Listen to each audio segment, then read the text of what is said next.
Ina Podcast.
Ah, vous voilà, patron. Bonjour, Hortin.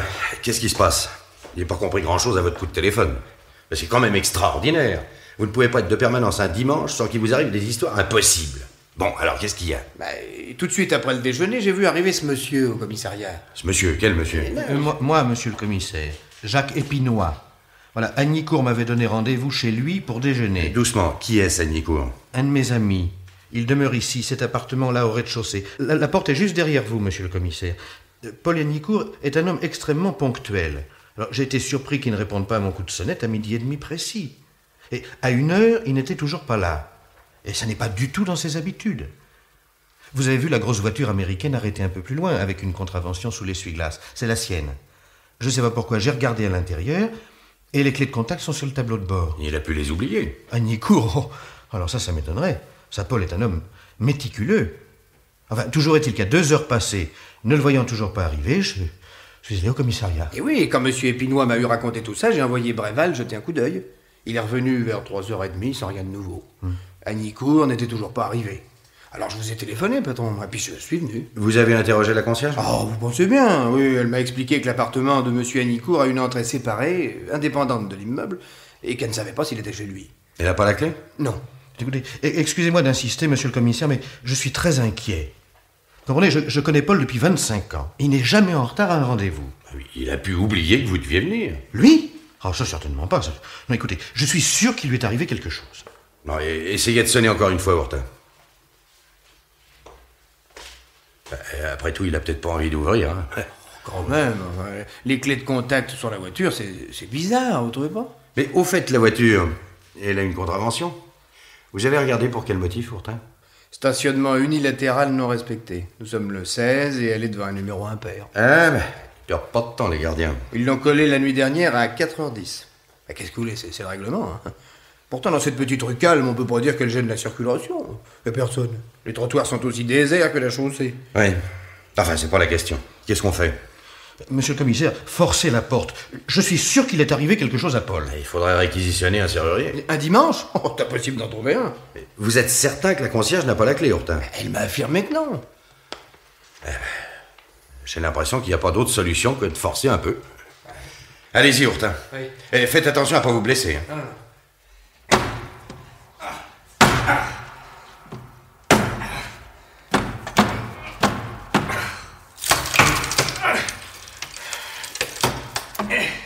Et voilà, on y va. Évidemment. Entrez, je vous suis. Attendez-nous ici, monsieur Épinois. Oui. Voilà. Il n'avait pas tort, Épinois. Il est arrivé quelque chose à son ami. Un bel homme dans la force de l'âge, comme on dit. Le corps est froid. Il y a un bon moment qu'il est mort. Certainement plus de 24 heures. Vous avez vu? Il a été assommé. Oh, mais il s'est... Oh là là! Il s'est pas laissé faire. Hein. Regardez, patron. Enfin, c'est pas une chambre, c'est un champ de bataille. Tous les meubles sont renversés, les tiroirs ouverts, les papiers partout. Et faites attention où vous posez les pieds. Hein. Oui. Il va y avoir du boulot pour l'identité. Hein. Oh, à propos d'identité, faudrait s'assurer que c'est bien le dénommé Agnicourt. Ah bah, ça va être facile. Il y a un portefeuille à côté du corps. Oui. Voyons. Carte d'identité, permis de conduire. Oui, c'est bien sa photo. Agnicourt, Paul, né le 25 juin 1919. Et naturellement, pas un sou dans le portefeuille. Ça m'a tout l'air d'être un cambriolage suivi d'un meurtre. J'ai l'impression que je ferais aussi bien de téléphoner à ma femme pour lui dire de ne pas m'attendre. Venez voir, patron. Regardez, venez. Là, regardez, un sac de voyage, juste à côté de la porte d'entrée. Et son nom est dessus, hein. Paul Agnicourt. Qu'est-ce qu'il contient? Oui. Un pyjama, une trousse de toilette, 2 chemises, un appareil de photo. Bah, c'est drôlement serré tout ça, hein. Un chandail et des pantoufles. Si vous voulez mon avis, le dénommé Agnicourt s'apprêtait à partir en voyage quand on l'a assommé. Oui, c'est probable. Enfin, nous verrons. En attendant, faites entrer Épinois. Oui. Ensuite, vous préviendrez le parquet et l'identité, et le légiste. Oui. Demandez aussi qu'on envoie un gardien pour surveiller la porte. Et faites venir Bréval. Bon, d'accord. Entrez, monsieur Épinois, s'il vous plaît. Enfin, je me demandais ce qui se passait. Il est là? Il est là. Mais vous allez avoir une mauvaise surprise. Mauvaise surprise? Vous voulez dire que... Ah, j'avais raison, n'est-ce pas? Il lui est arrivé quelque chose. Oui. Il est dans cette pièce. Entrez, monsieur Épinois. Oh mon Dieu, c'est pas possible. Mais qu'est-ce qui s'est passé? Tout ce que je peux vous dire pour le moment, c'est que monsieur Agnicourt a été tué. Assommé. Paul. Oh, mon vieux Paul. Excusez-moi, monsieur le commissaire, je sais que mon attitude est un peu ridicule, mais... Votre émotion est bien naturelle. Monsieur Agnicourt était un ami intime. C'était surtout un très vieil ami. Voyez-vous, j'avais fait sa connaissance pendant la guerre. Nous étions prisonniers dans le même camp, tous les deux. Et il vivait seul dans cet appartement? Oui. Oui, Paul ne s'est jamais marié. Oh, oui, il aimait beaucoup les femmes, mais il disait toujours qu'il se sentait incapable de s'attacher à une seule et il voulait rester libre. Même pas une liaison suivie, alors? Oh, je ne pense pas. Mais je ne le voyais pas très souvent. J'habite Le Mans et Paul demeurait à Paris. Enfin, à côté de Paris. Je déjeunais de temps en temps avec lui. Quelle était l'activité professionnelle de monsieur Agnicourt? Il s'occupait de transactions immobilières. Il s'était associé avec un certain Chevanceau pour fonder un cabinet. Mais c'était Paul qui travaillait le plus, enfin, d'après ce que je sais. Oui, il voyageait, il allait voir des terrains, il discutait avec les vendeurs éventuels. Monsieur Agnicourt avait, semble-t-il, de gros moyens. Son appartement est confortable, bien meublé, se trouve dans un quartier résidentiel. A-t-il des domestiques? Non.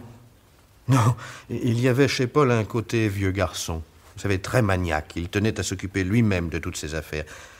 Il avait une femme de ménage qui ne faisait venir que 2 fois par semaine pour les gros travaux. Oh, tous ses amis se moquaient gentiment de lui. Ça. Nous lui reprochions de vouloir faire des économies. Et c'était le cas? Oh non, oh grand Dieu, non. Ça, c'était l'être le plus généreux qui soit. J'en ai d'ailleurs profité moi-même. Il y a 3 ans, j'étais sur le point de me marier et j'aspirais à vivre en province, à acheter un magasin. Et Paul m'a prêté les quelques millions qui me manquaient. Un prêt à long terme? 5 ans. Vous trouverez tous les papiers qui s'y rapportent certainement dans ses affaires.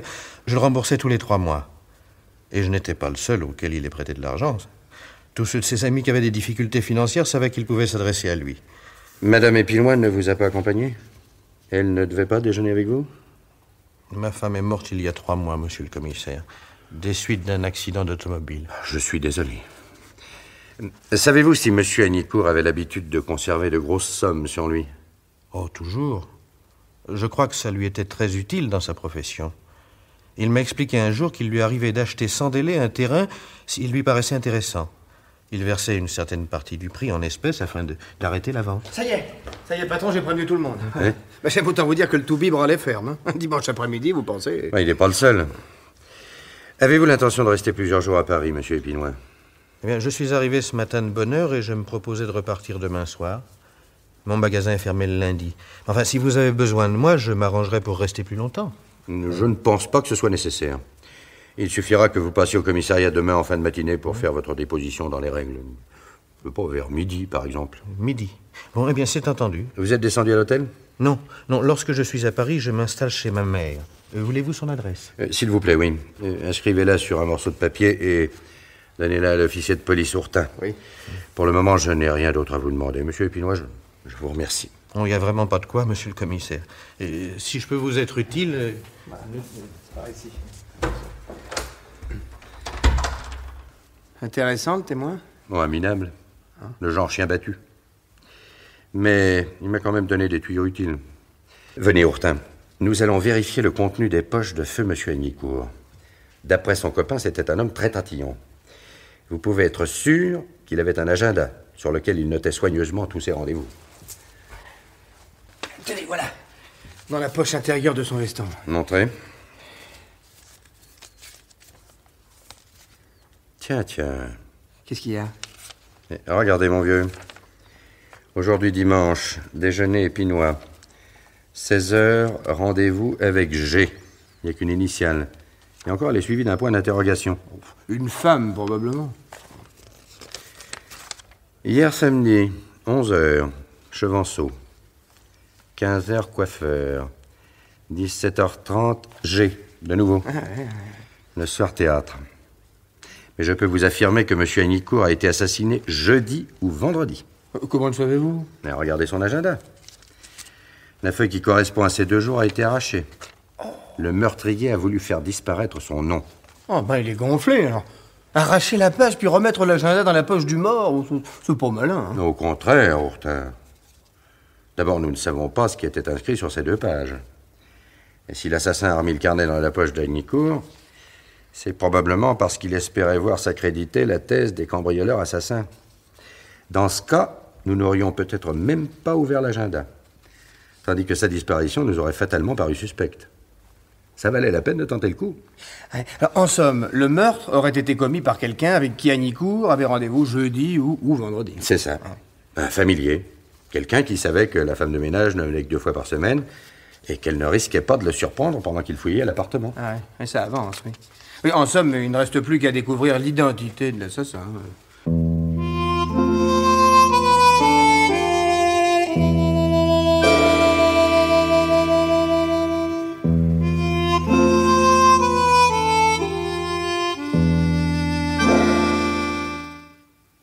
Encore au travail, Ourtin? Rien de neuf? Oh, pas grand-chose. Hein. Ah, le directeur a téléphoné. Il demande que vous le rappeliez pour le tenir au courant. Oui, il attendra. Vous avez trouvé quelque chose? Oh, 2 ou 3 petits trucs. Tenez, regardez ce dossier. Il était dans le sac de voyage. Montrez. Qu'est-ce que c'est? Un échange de correspondance entre Hagnicourt et Chevanceau, son associé. Ils n'avaient pas l'air d'être dans les meilleurs termes, ces 2-là. Hein. Il y a une lettre d'Hagnicourt en particulier. Ben, nous allons voir ça. Au fait, vous avez dîné, vieux? Non, pas encore, non. Et vous, patron? Ben, moi non plus. Mais tous les restaurants sont fermés dans le quartier un dimanche soir. Le plus simple serait de faire monter des sandwichs. Bréval! Bréval! Vous m'avez appelé, patron? Oui. Vous seriez gentil d'aller nous chercher des sandwichs. Saucisson pour moi. Et vous, Ourtin? Rillettes, moi. Et une bière à la pression. Et pour moi, une brune. D'accord, patron, j'y vais. Et G. Vous avez découvert de quoi il s'agissait? L'initiale que nous avons trouvée un peu partout dans le carnet d'Hagnicourt. J'ai pas encore eu le temps de chercher. Il doit s'agir d'une femme. Il n'y a qu'à consulter le répertoire à la fin de l'agenda. Passez-le moi. Oui. Je vais m'en occuper pendant que vous continuez à trier vos papiers. Oui. Et ça s'est bien passé avec le parquet? Pensez-vous?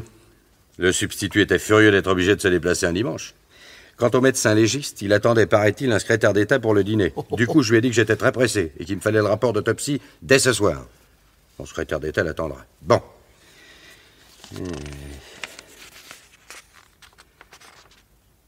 Tiens, il y a dans le répertoire 3 femmes dont le prénom commence par la lettre G.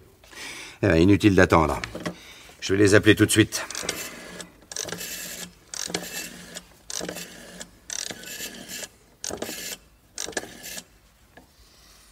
Allô? 970 30 71? Pourrais-je parler à madame ou mademoiselle Gabrielle Marne, s'il vous plaît? Elle n'est pas à Paris? Bon, tant pis, je rappellerai. Eh ben, ça commence bien. Oui. Si c'est partout la même chose.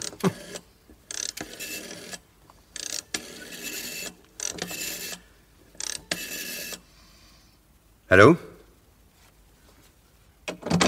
Qu'est-ce qui se passe? C'était une voix d'homme. Le mari, peut-être. Inutile de déclencher un drame si c'est pas indispensable.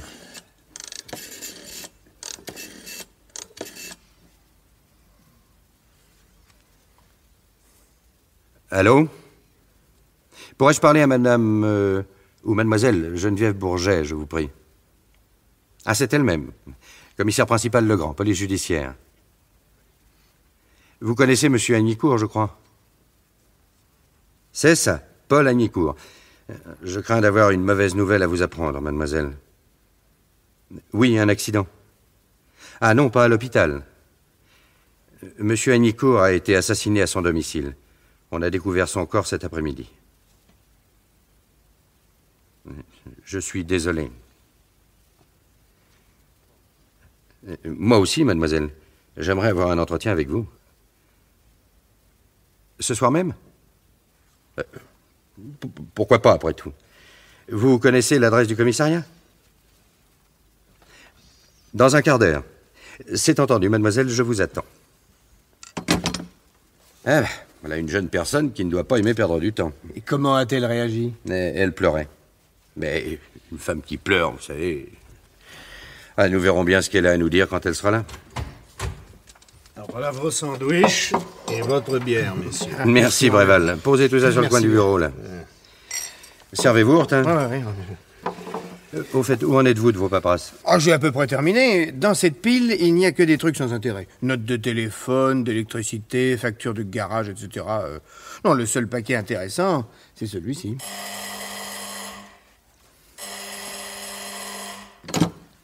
Allô?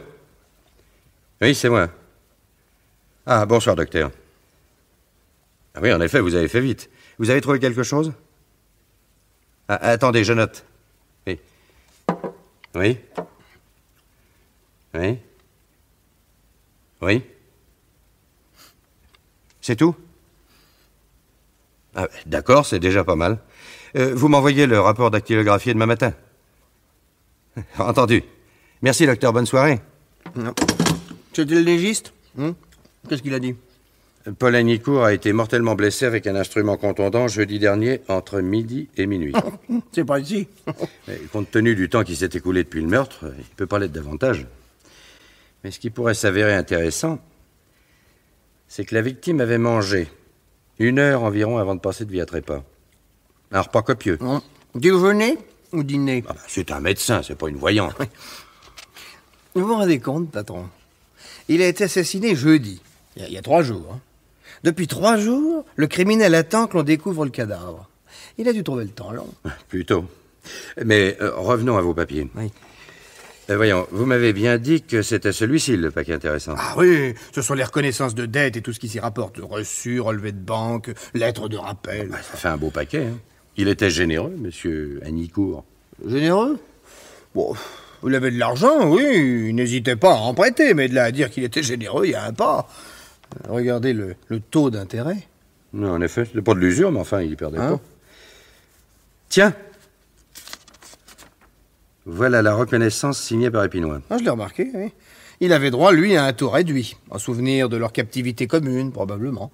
Il remboursait chaque trimestre, comme tous les autres, d'ailleurs. Attendez, mon vieux. Attendez. Supposons que le crime ait été commis par un débiteur d'Agnicourt qui voulait faire disparaître toute trace de sa dette, d'où les tiroirs fouillés. Dans ce cas, il a emporté la reconnaissance en quittant l'appartement.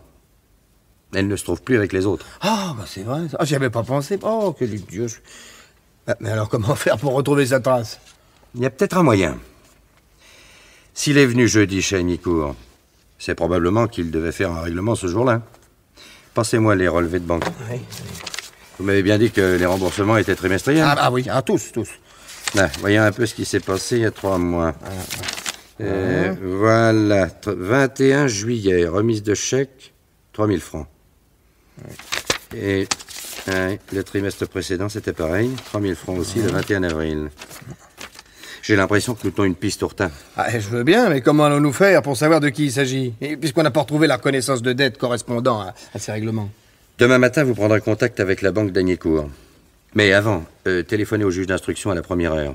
Et demandez-lui une commission rogatoire. Sans ça, la banque ne vous dira rien. Ah, d'accord, patron. Allô? Qui? Ah, d'accord, faites-la monter. Mademoiselle Bourget est là. Déjà? Elle n'a pas perdu de temps, hein? Bon, elle habite pas loin. Étant donné la fréquence avec laquelle son initiale revenait dans le carnet d'Agnicourt, je suppose qu'il occupait une grande place dans sa vie. Entrez. Mademoiselle Bourget, je pense. Monsieur le commissaire. Monsieur le commissaire, je suis bouleversée. Depuis votre coup de téléphone, je ne cesse de penser à ce pauvre Paul. Que s'est-il passé? Asseyez-vous, mademoiselle. Je vous ai dit à peu près tout ce que je savais. Monsieur Agnicourt a été assassiné jeudi dernier dans l'après-midi. Jeudi? Par qui? L'enquête nous l'apprendra. Je vous remercie d'être venue si rapidement, mademoiselle. J'aimerais, si vous m'y autorisez, vous poser quelques questions. Je suis à votre disposition, monsieur le commissaire. Quelles étaient vos relations avec la victime? Nous avons trouvé votre nom à plusieurs pages de son agenda. Ah, c'est ça. Je me demandais comment vous aviez trouvé mon nom et mon adresse. Puisque c'est ainsi, inutile de faire la bégueule, n'est-ce pas? Oui. J'étais la maîtresse de Paul. Ouais. Non, je n'étais pas la seule. Puisque vous avez eu son agenda entre les mains, vous êtes certainement au courant. Il appartenait d'ailleurs à ce genre d'homme auquel les femmes succombent facilement. Quand avez-vous vu monsieur Agnicourt pour la dernière fois? Hélas, monsieur le commissaire. Jeudi dernier, le jour de sa mort. À quelle heure? Nous avons déjeuné ensemble dans un restaurant des Champs-Élysées. Nous nous sommes quittés rapidement. Paul était pressé de rentrer chez lui. Il avait un rendez-vous. Savez-vous avec qui? Non, il ne me l'a pas dit. Vous deviez vous revoir dans la soirée? Non. Non, Paul partait en voyage et... Je ne sais pas si vous le savez, mais il s'occupait de transactions immobilières. Il devait aller à Tours pour voir un très grand terrain auquel il s'intéressait beaucoup. Savez-vous à quelle heure il avait l'intention de quitter Paris? Non. Après l'avoir quitté jeudi en début d'après-midi, qu'avez-vous fait, mademoiselle Bourget? Je ne comprends pas. Pourquoi me posez-vous cette question, monsieur le commissaire?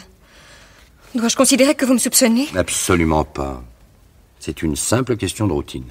Ah, de routine. Puis-je fumer, monsieur le commissaire? Bien entendu. Voulez-vous... Non, non, merci, j'ai les miennes.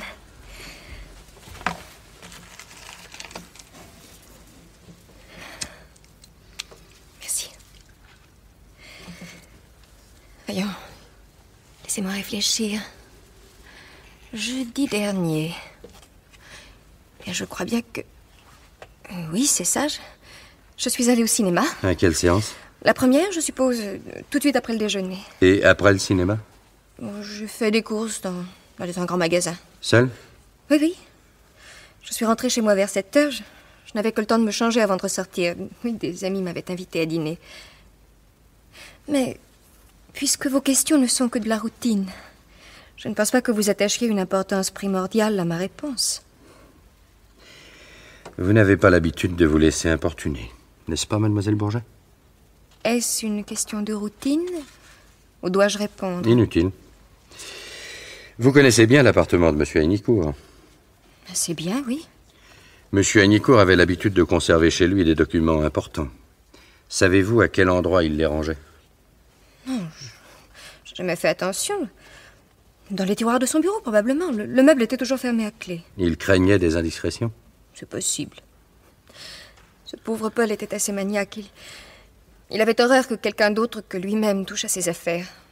C'est tout juste s'il acceptait qu'une femme de ménage vienne entretenir son appartement 2 fois par semaine, le lundi et le jeudi matin. Il ne devait pas recevoir souvent. Détrompez-vous, monsieur. Paul était un merveilleux cuisinier. Son plus grand plaisir était de préparer des soupers fins. Hélas, c'est fini tout ça maintenant. Vous travaillez, mademoiselle Bourget? Oui, je donne des leçons d'anglais. Et cela vous suffit pour vivre? C'est pas toujours facile, mais j'y arrive quand même. Personne ne vous apporte une aide financière? Vous demeurez dans un quartier où les loyers sont élevés.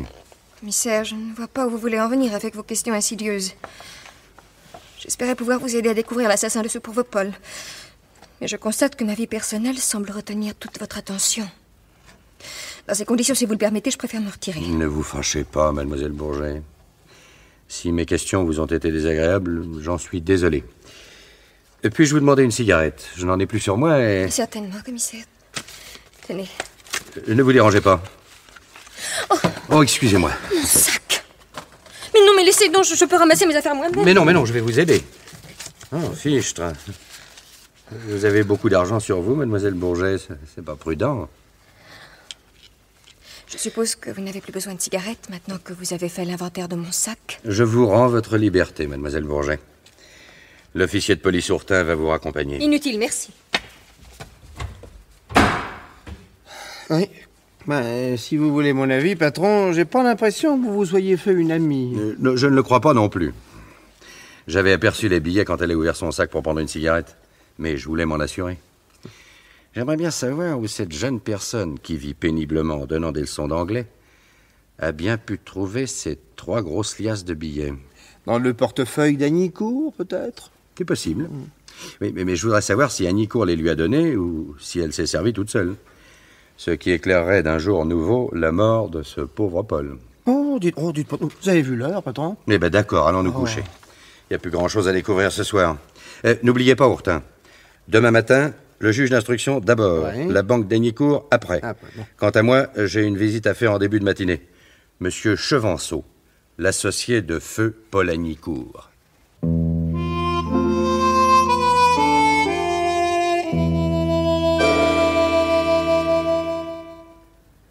Asseyez-vous, commissaire. J'attendais votre visite. Je suppose que vous êtes chargé de l'enquête sur la mort de ce malheureux Agnicourt. En effet, monsieur Chevanceau. C'est une abomination. Depuis que j'ai lu le journal ce matin, j'en suis malade. Un si bon ami. Et un tel collaborateur. Je suis désespéré, commissaire. Littéralement désespéré. Je craignais d'ailleurs qu'il ne lui fût arrivé quelque chose. Nous devions nous voir hier matin, mais il n'est pas venu au rendez-vous et son téléphone ne répondait pas. Cette fin brutale... La disparition de monsieur Agnicourt va certainement vous poser des problèmes. La marche de votre cabinet risque d'en être affectée. Oui et non. Vous fumez, commissaire? Un cigare? Non, merci. Vous vous entendiez bien avec votre associé, monsieur Chevanceau? Commissaire, quelle question. Paul Agnicourt était un ami très cher. Vous pensez bien qu'un tel cabinet n'aurait pu exister si les 2 associés ne s'étaient pas entendus parfaitement. Il est évident que des relations quotidiennes ne pouvaient aller sans quelques discussions. Mais ce n'était jamais grave. Je vois. Comment se répartit le capital de votre cabinet? Nous détenons chacun la moitié des parts. Hélas, c'est à l'imparfait que je devrais m'exprimer. Que va devenir la fraction qui appartenait à monsieur Agnicourt? Je suppose que ses héritiers... Non. Les statuts de la société prévoient le cas où l'un des 2 associés viendrait à disparaître. Dans ce cas, le partenaire survivant devient propriétaire de la totalité de l'affaire. Autrement dit, depuis hier, je suis le seul patron du cabinet Agnicourt et Chevanceau. Excellente opération. Excusez-moi, commissaire. Cette fin tragique m'a frappé si douloureusement que je n'arrive pas encore à réaliser. Mon affliction, mon désespoir même. Dire que ce cher Paul ne viendra plus s'asseoir dans ce fauteuil où vous vous trouvez.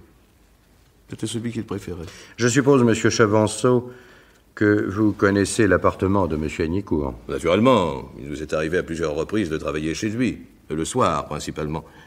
Il m'a invité quelquefois à dîner. Non, célibataire, bien entendu. Il préparait les plats lui-même. Il ne voulait pas qu'une femme s'installât chez lui. Son amour de la solitude était tel qu'il n'avait pas de domestique. Une femme de ménage venait de temps en temps, 1 fois ou 2 par semaine, je crois. Madame Chevanceau ne vous accompagnait-elle pas lorsque vous dîniez chez lui? Non. Agnicourt était un garçon charmant pour lequel j'éprouvais une grande affection, mais il avait une façon de vivre qui... sa morale, n'est-ce pas, commissaire? Madame Chevanceau considérait Paul Agnicourt comme un homme qu'il est difficile de fréquenter. Vous voyez... Vous faites allusion, je suppose, à l'intérêt que M. Agnicourt portait aux femmes. Voilà. Remarquez que moi, personnellement, je ne lui jetais pas la pierre. Qu'un homme dans la force de l'âge pas marié de surcroît, et des liaisons, je trouve ça parfaitement normal. Lorsque j'étais plus jeune, avant de connaître Madame Chevanceau. Mais là n'est pas la question. Non, dès qu'il s'agissait de femmes, Hagnicourt ne connaissait plus de morale. C'est ainsi que nous avons dû nous séparer d'une secrétaire avec laquelle... Enfin, vous me comprenez. Je crois. Autre chose. Jeudi dernier, je suppose que vous vous trouviez ici. Jeudi après-midi, je veux dire. Jeudi. Laissez-moi réfléchir. Voyons, jeudi... Non. J'étais légèrement grippé, j'ai jugé préférable de garder la chambre. Oui, ce temps humide, n'est-ce pas? Madame Chevanceau était avec vous? Oh, bah, naturellement. Elle ne vous a pas quitté de l'après-midi? Je crois me souvenir qu'elle est sortie vers 4 heures. Mais pourquoi me demandez-vous cela, commissaire? On pourrait croire que... Voyons, commissaire, c'est ridicule. Je n'ai pas besoin d'alibi. J'affirme que je me trouvais à mon domicile. Ma parole doit vous suffire. Et autrement dit, personne ne peut confirmer que vous êtes resté chez vous jeudi après-midi. Personne, en effet. Si j'avais pu prévoir, commissaire, que cet entretien se transformerait en interrogatoire, je me serais abstenu de vous recevoir. Je suppose que vous n'avez plus d'autres questions à me poser. Aucune. Mais il est nécessaire que vous passiez au commissariat afin que nous puissions enregistrer votre déposition. Je n'ai rien à déclarer. Je suis désolé, monsieur Chevanceau. Le formalisme administratif. Je crains que votre présence ne soit indispensable. C'est très désagréable. Laissez-moi consulter mon carnet de rendez-vous. Le plus tôt sera le mieux. Aujourd'hui, si possible. Il est 10h30. Voulez-vous que nous disions midi? Je n'ai pas le choix, n'est-ce pas? Soit, commissaire, je me rendrai à votre convocation. Je vous remercie. Une dernière chose avant que je vous quitte. Un de vos collaborateurs pourrait-il me dire si M. Hagnicourt est venu au bureau jeudi matin? Mademoiselle Louise sera en mesure de vous renseigner. Mademoiselle Louise était notre secrétaire commune. Je vais l'appeler. C'est inutile, je la verrai dans son bureau. Je vous accompagne, commissaire.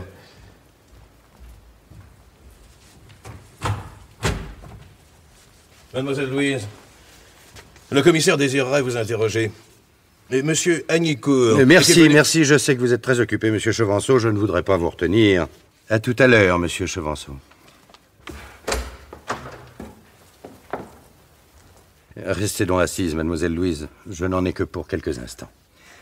C'est abominable, monsieur le commissaire. Ce pauvre monsieur Hagnicourt. Un homme si bon, si doux, si gentil. Pensez qu'on a pu... il n'a jamais eu un geste déplacé à mon égard. J'avais passé l'âge des amourettes, monsieur le commissaire, mais je l'aimais bien, monsieur Hagnicourt. Vous lui étiez très attaché, n'est-ce pas? Je ne suis qu'une vieille fille. Les jeunes ici se moquent de moi, mais pas monsieur Hagnicourt. Lui, il était... Je vous fais perdre votre temps, monsieur le commissaire, excusez-moi. Vous vouliez me demander quelque chose? Vous étiez ici jeudi dernier? Naturellement, toute la journée. Et monsieur Hagnicourt? Il est venu le matin seulement. Il devait partir en voyage l'après-midi. Il m'avait chargé de lui retenir une chambre à Tours, à l'hôtel où il avait l'habitude de descendre. Il pensait y arriver vers 11h du soir. Oui, monsieur Hagnicourt s'occupait de l'achat d'un terrain au bord de la Loire. Il a téléphoné devant moi jeudi au vendeur de ce terrain en lui donnant rendez-vous pour le vendredi matin. À Tours? Non, à quelques kilomètres. Il devait le retrouver à 9h. Oui, je me souviens qu'il lui a dit... Attendez-moi, s'il y a du brouillard, je serai peut-être un peu en retard. Il ne s'est rien passé jeudi matin qui ait retenu votre attention? Un événement inhabituel, quelque chose qui sorte de l'ordinaire? Non, monsieur le commissaire, non. Rien. Monsieur Hagnicourt est parti vers 12h15. Je me souviens qu'il était de bonne humeur. Oui. Il m'a dit... Au revoir, Louise. Je serai de retour vendredi soir. Oh, mon Dieu. Le pauvre monsieur Hagnicourt. Je voudrais vous poser une question un peu délicate, mademoiselle Louise. Monsieur Hagnicourt s'entendait-il bien avec monsieur Chevanceau? Naturellement. Ces messieurs étaient les copropriétaires de l'agence. Je sais, mais ils pouvaient travailler ensemble sans pour ça être forcément d'accord sur tout. Je vois ce que vous voulez dire, monsieur le commissaire. On se disputait quelquefois, bien sûr. Mais enfin... À quel sujet? C'est délicat. Mademoiselle Louise, je vous rappelle que M. Hagnicourt a été assassiné et que je cherche à recueillir des renseignements susceptibles de m'aider à découvrir le meurtrier. Et d'autre part, je vous promets que notre conversation restera entre nous. À ces conditions... Ces messieurs se sont disputés assez souvent ces derniers temps, oui. Mais à propos de ce grand terrain que M. Hagnicourt voulait acheter en Touraine. Il a même menacé M. Chevanceau de rompre leur association si celui-ci s'obstinait dans son refus. Bien entendu, c'était une menace en l'air.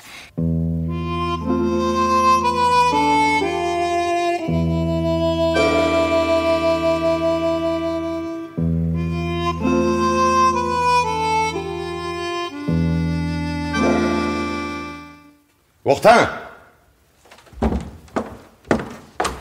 Ourtin, mon vieux! Ah, voilà. Ah, bah vous êtes rentré, patron. Alors, votre visite au cabinet Hagnicourt et Chevanceau. Déprimant. J'ai bavardé avec un monsieur très antipathique et avec une vieille fille amoureuse d'un mort. Oh. Mais parlez-moi plutôt de la banque, Ourtin. J'ai eu de la veine, moi. Le directeur de la banque est un lecteur assidu de romans policiers. Il était ravi, m'a-t-il dit, de se trouver mêlé à une enquête criminelle. Il a retrouvé la trace des règlements trimestriels qui nous intéressaient. Ah. Et par chance, l'avant-dernier, il y a 6 mois par conséquent, a été fait par virement. S'il s'était agi d'un chèque, comme les autres fois, la banque n'aurait pas pu me donner tout de suite le nom du débiteur. Il s'agit d'un certain Jacques Lestel, artiste peintre. Naturellement, aucun chèque émis par lui n'a été déposé au compte d'Hagnicourt depuis jeudi dernier. Vous l'avez convoqué? Ah, j'ai envoyé Bréval le cueillir à son domicile, ça m'a paru plus prudent. Il devrait être ici d'une minute à l'autre. Le directeur de la banque était plein de bonnes dispositions à notre égard.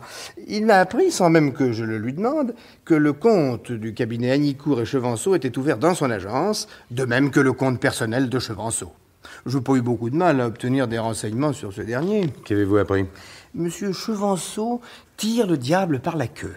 Hein, il n'est pas sur la paille, non, mais enfin, il ne roule pas non plus sur l'or. Il lui arrive souvent de se faire des avances à lui-même sur les fonds du cabinet, qui, lui, marche fort bien. Intéressant, non? Plutôt. Hein? Bonjour, patron. J'ai ramené Lestel, le peintre. J'aime autant vous dire qu'il n'est pas content. Il attend dans le couloir. Merci, Bréval. Et à part ça?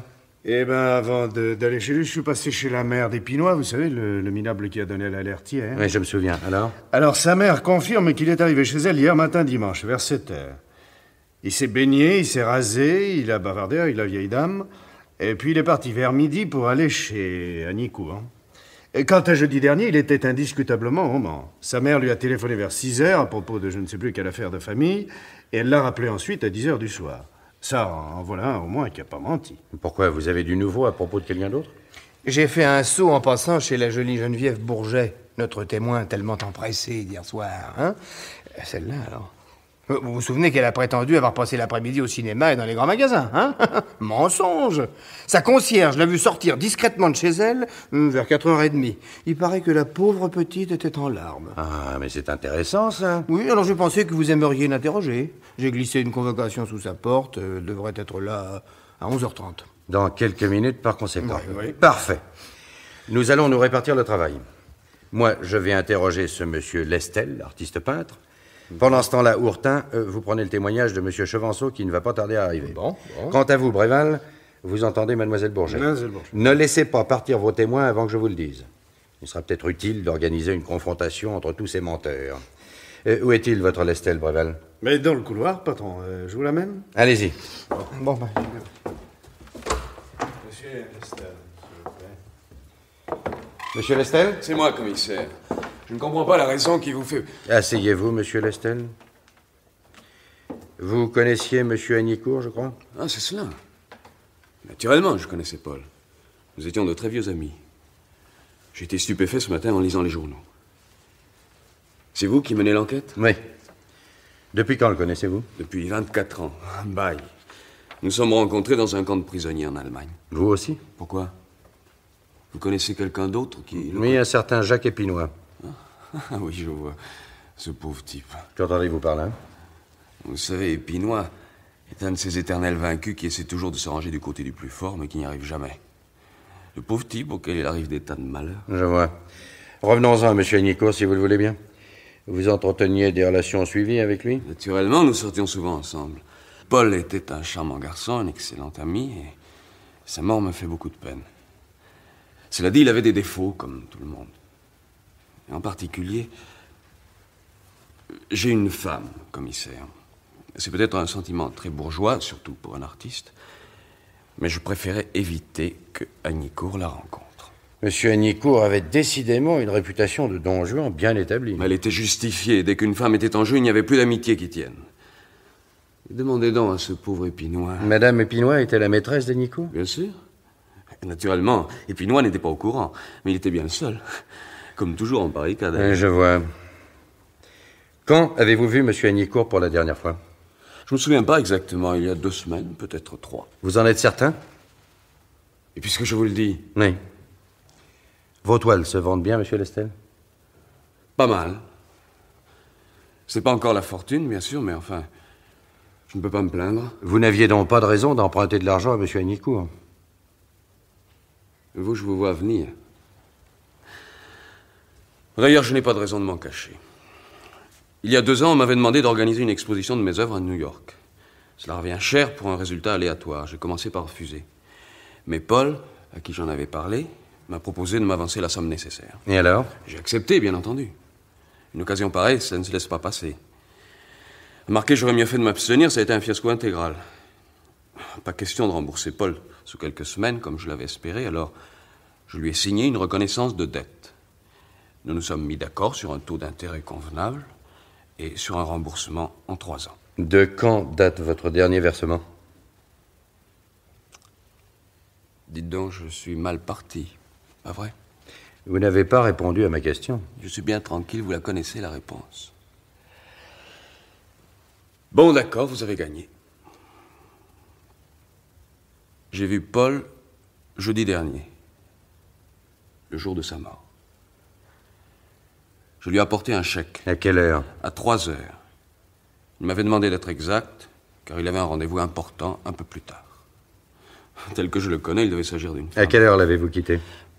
Je ne sais pas exactement, le temps de boire un verre, de discuter un moment. Il était peut-être 4 heures. Donc, d'après vous, Monsieur Agnicourt était encore en vie à 16 heures. Vous m'avez bien dit que vous lui aviez remis un chèque? Bien sûr. C'est pour cela que j'étais allé chez lui. Monsieur Lestel, vous me paraissez prendre toute cette affaire à la légère. Je regrette que vous ayez menti tout à l'heure. C'est idiot, je le reconnais. Quand j'ai vu dans les journaux de ce matin qu'il avait été tué dans l'après-midi de jeudi, j'ai pensé que moins j'en dirais, mieux cela vaudrait. Je n'ai rien contre la police, mais enfin, j'aime autant éviter d'avoir trop de rapport avec elle. Vous savez ce que c'est? Chacun est libre d'avoir ses opinions. Je vous signale que nous n'avons pas retrouvé votre chèque dans les affaires de M. Agnicourt. Il l'a sans doute envoyé à sa banque. Non. Le chèque a bel et bien disparu. En admettant, bien entendu, que vous lui ayez effectivement remis. Commissaire! Autre détail curieux. La reconnaissance de dette que vous aviez signée a également disparu. Ça alors, je ne comprends pas. Et naturellement, vous vous basez là-dessus pour conclure que j'ai assassiné Paul afin de reprendre le chèque et la reconnaissance. Je ne conclus rien encore, mais je pose des questions. Mais c'est complètement idiot! Si je l'avais tué, vous pensez bien que je ne vous aurais pas avoué être allé chez lui jeudi? Pas sûr. Si vous avez quelque chose à me reprocher, faites-le ouvertement. Sinon... Sinon? Sinon, je rentre chez moi. J'ai beaucoup de travail. Ma femme m'attend pour le déjeuner. Mais il vaudrait peut-être mieux que vous lui téléphoniez pour la prévenir que vous serez en retard. Je vais vous demander d'attendre un moment dans la pièce voisine. Vous m'arrêtez? Disons que je vous garde à vue, en attendant de procéder à certaines vérifications. Cela revient au même, non? C'est très différent. Mais j'aimerais bien, Monsieur Lestel, que vous perdiez ce ton persifleur. Vos déclarations contradictoires risquent de vous mettre dans une situation délicate. Bien, monsieur le commissaire. Je vais être sage. Où dois-je attendre? Par ici.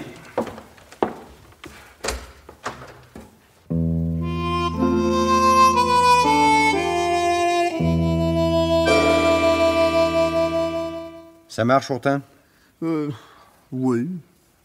Alors, monsieur Chevanceau, vous maintenez tout ce que vous m'avez dit ce matin? Naturellement, commissaire. Je ne vois pas pourquoi je changerais quoi que ce soit à mes déclarations. Vous affirmez toujours que vous vous entendiez bien avec monsieur Hagnicourt? Évidemment. Curieux. Je voudrais votre opinion sur un dossier que nous avons trouvé chez votre associé. Regardez, monsieur Chevanceau. S'il faut en croire les termes de ces lettres, vos relations avec la victime n'étaient pas exactement au beau fixe. Mais je ne comprends pas. Moi non plus. Je compte sur vous pour m'expliquer de quoi il s'agit. Mais c'est ridicule. Mais il y avait entre nous un petit désaccord au sujet de ce lotissement en Touraine. C'est pourquoi nous avions échangé quelques lettres. Aussitôt que l'on emploie des formules juridiques, on a tout de suite l'impression que le ton monte. Je crois, moi, qu'il montait vraiment. Il est question dans ces lettres d'une éventuelle rupture de votre association, ce qui, compte tenu de votre situation personnelle, aurait été pour vous une catastrophe. Autre chose. Vous m'avez bien dit que Mme Chevanceau était sortie vers 4 heures jeudi, que par conséquent, elle ne pouvait vous fournir d'alibi pour la fin de l'après-midi, n'est-ce pas? Le commissaire, je vous prie de laisser Mme Chevanceau en dehors de cette malheureuse affaire. D'après un témoignage que je viens de recueillir, il semble que M. Hagnicourt était encore en vie à 16 heures. On l'aurait donc tué plus tard. Le commissaire, je m'élève énergiquement contre les procédés que vous employez. C'est de l'intimidation, du chantage moral. Allons, monsieur Chevanceau, allons. Vous m'avez expliqué vous-même que la mort de votre associé représentait une excellente affaire pour vous. Vous voici seul propriétaire du cabinet Hagnicourt et Chevanceau, alors que votre situation de fortune personnelle n'est pas florissante. C'est de la chance, non? Je n'admets pas, commissaire. Vous entendez? Je n'admets pas. Je sais. Nous en reparlerons tout à l'heure. Continuez, Hortin. Moi, j'ai affaire à côté. Oui. Oh, commissaire, je suis contente de vous voir. Pouvez-vous m'expliquer la raison de cette convocation? Mais certainement, mademoiselle. Il est indispensable que votre déclaration soit enregistrée dans les locaux du commissariat, conformément à la loi. Mais alors, tout ce que je vous ai dit hier soir... n'avait aucune valeur juridique. Cela vous permet de revenir sur vos déclarations. Car vous n'avez pas dit toute la vérité hier soir. À quelle heure avez-vous vu M. Hagnicourt jeudi dernier? Je vous répète que nous avons déjeuné ensemble. C'est possible. Et après? Après, je ne l'ai pas revu. Qu'avez-vous fait jeudi après-midi? Encore. Je suis allée au cinéma. Et dans des magasins, d'accord. Vous n'êtes pas rentré chez vous? Vers 7 heures pour me changer, pas avant. Si. Votre concierge vous a vu quitter votre domicile vers 4h30. Vous paraissiez bouleversé. Mais ce n'est pas vrai! Je vous en prie. Le témoignage de la concierge est formel. Vous êtes sorti vers 4h30, vous étiez en larmes. Alors, mademoiselle Bourget, où alliez-vous? Je vais vous dire la vérité. Eh bien, il est temps, hein. J'ai déjeuné avec Paul. Et je vous jure que c'est vrai. Il était mon amant depuis 6 mois. Et je tenais à lui. Et soudain, sans raison, il m'a annoncé brutalement qu'il en avait assez. Je te rends ta liberté, m'a-t-il dit. Oui, pour lui, c'était pas plus compliqué que ça. Je suis rentrée chez moi dans un état affreux. Puis au bout d'un moment, je me suis dit que c'était pas possible, que je pouvais pas accepter. Alors je suis allée chez lui. À quelle heure? Je ne sais pas, il était peut-être 5 heures. Nous avons discuté. Ça a été horrible. Je n'ai pas réussi à le faire changer d'avis. Il s'est moqué de moi. Il m'a dit que je faisais beaucoup d'histoires pour rien, qu'il était pressé, qu'il partait en voyage vers 6 heures. Finalement, je suis repartie, le cœur brisé. D'où vient l'argent qui était dans votre sac hier soir? C'est lui qui me l'a donné. Le prix de la rupture, n'est-ce pas? À moins, bien entendu, que vous ne vous soyez servi vous-même dans son portefeuille, après l'avoir assommé.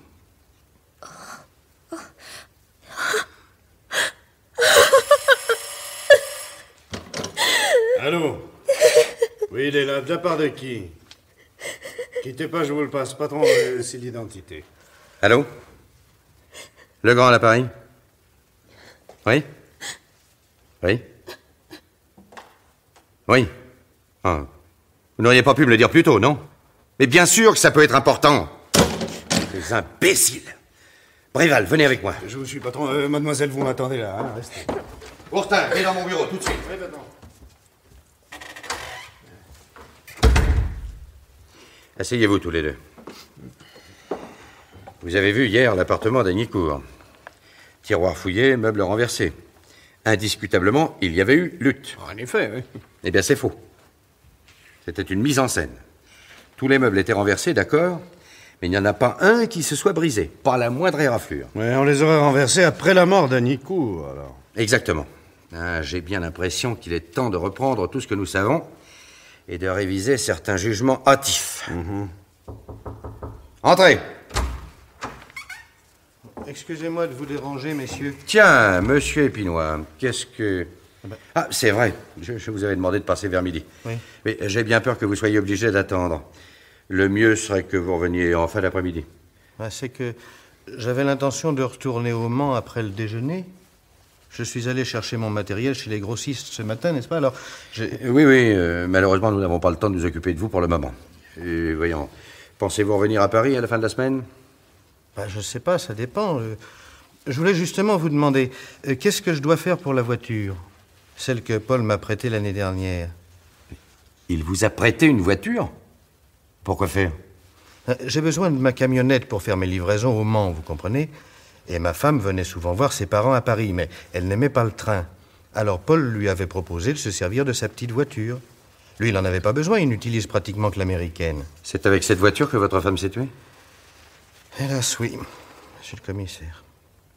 En revenant de Paris un soir, elle a dérapé sous la pluie.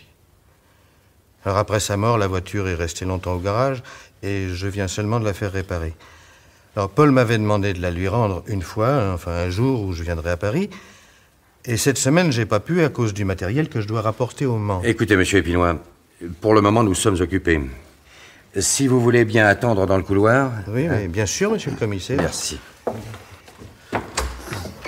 Qu'est-ce que c'est cette histoire de bagnole? Le pauvre type. S'il savait qu'Annicourt la lui a prêté pour que sa femme puisse venir le rejoindre plus facilement. Parce que Madame Épinois et Annicourt... Exactement. Mais c'est vraiment un minable, ce pauvre Épinois. Oui, mais Annicourt, c'était quand même un drôle de bonhomme. Ouais. Nous nous occuperons de la moralité d'Annicourt quand nous aurons découvert l'assassin. D'accord. Nous avons jusqu'ici admis 2 postulats. Primo, Annicourt s'est défendu avant d'être tué, d'où les meubles renversés. Secondo, le légiste ayant affirmé qu'il est mort 1 heure après avoir absorbé un repas, nous en avons déduit que le meurtre avait été commis au début de l'après-midi, puisque le soir, en principe, il n'aurait pas dû se trouver à Paris. Le premier de ces postulats est faux, nous venons de l'apprendre. Mais le deuxième? Si les témoins disent la vérité, ce qui est loin d'être sûr, l'Estelle aurait vu Annicourt en vie vers 4 heures, et la belle Geneviève vers 5 heures ou 5h30. Et il aurait donc été assassiné après le dîner. Mais j'en ai peur. Autrement dit, nous avons fait complètement fausse route jusqu'ici. Attendez. À quoi pensez-vous, patron? Il y a quelque chose qui ne colle pas dans l'horaire. Selon Geneviève Bourget, il se préparait à partir en voyage vers 6 heures. Oui, si elle dit la vérité. Mais admettons-le un instant. Bon. D'autre part, il avait annoncé son arrivée à Tours vers 11 heures du soir. 5 heures pour faire la route avec une grosse voiture, c'est long. Dites donc, patron, je pense à quelque chose de bizarre. Vous vous souvenez du sac de voyage que nous avons trouvé dans l'entrée? Les affaires qui s'y trouvaient étaient très serrées et il y avait un appareil de photo. Et alors? Vous avez vu les dimensions de sa voiture? Il aurait pu prendre un bagage plus grand et faire en tout cas laisser l'appareil en dehors du sac, sur la banquette par exemple. Il a agi exactement comme un homme qui se prépare à prendre le train. C'est juste ça? Ah non, ça ne colle pas. Non, d'après mademoiselle Louise, sa secrétaire, il aurait dit au type avec lequel il avait rendez-vous vendredi matin: je serais peut-être un peu en retard à cause du brouillard. Donc, il avait l'intention d'y aller en voiture. J'ai quand même l'impression qu'il se préparait à prendre le train. Quelque chose l'a fait changer d'avis à la dernière seconde. Il est resté à Paris, à dîner, et 1 heure après, exit monsieur Annicourt. Il y a un 3e postulat. Nous avons considéré que Paul Annicourt avait été tué chez lui, parce que c'est chez lui qu'on a trouvé son corps. Oui. Mais admettons qu'il soit faux, comme les 2 autres.